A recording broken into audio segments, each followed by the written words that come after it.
രണ്ട് ഉഭയകക്ഷി ചർച്ചകളും തീരുമാനമാകാതെ പിരിഞ്ഞതോടെ മൂന്നാം സീറ്റിൽ നിലപാട് കടുപ്പിച്ച മുസ്ലിം ലീഗ്.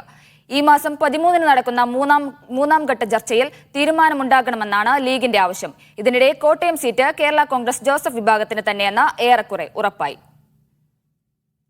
ലോക്സഭാ തെരഞ്ഞെടുപ്പിന് മുന്നോടിയായി മുസ്ലിം ലീഗ് മൂന്നാം സീറ്റ് എന്ന ആവശ്യം ഉന്നയിക്കുന്നത് പതിവാണ്. എല്ലാ തവണയും ചർച്ചകളിലൂടെ ലീഗിനെ പിന്തിരിപ്പിക്കുകയാണ് കോൺഗ്രസ് രീതി. ഇക്കുറി അത് അങ്ങനെയല്ല. മൂന്നാം സീറ്റ് എന്ന ആവശ്യത്തിൽ പിടിമുറുക്കാനാണ് ലീഗ് തീരുമാനം.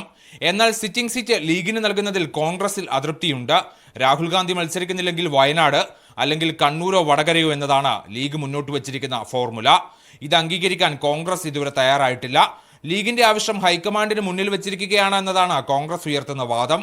എന്നാൽ സംസ്ഥാന കോൺഗ്രസ് നേതൃത്വത്തിൽ നിന്ന് തന്നെ ഇതിന് എതിർപ്പുയർന്നതാണ് തീരുമാനം വൈകാൻ കാരണം.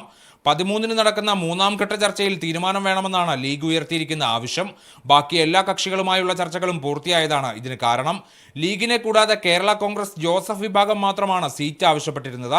കോട്ടയം സീറ്റ് ജോസഫ് വിഭാഗത്തിന് നൽകാൻ തീരുമാനമായതായാണ് വിവരം. സ്ഥാനാർത്ഥിയെ തീരുമാനിക്കാൻ PJ ജോസഫിനെ ഇന്നലെ ചുമതലപ്പെടുത്തുകയും ചെയ്തു.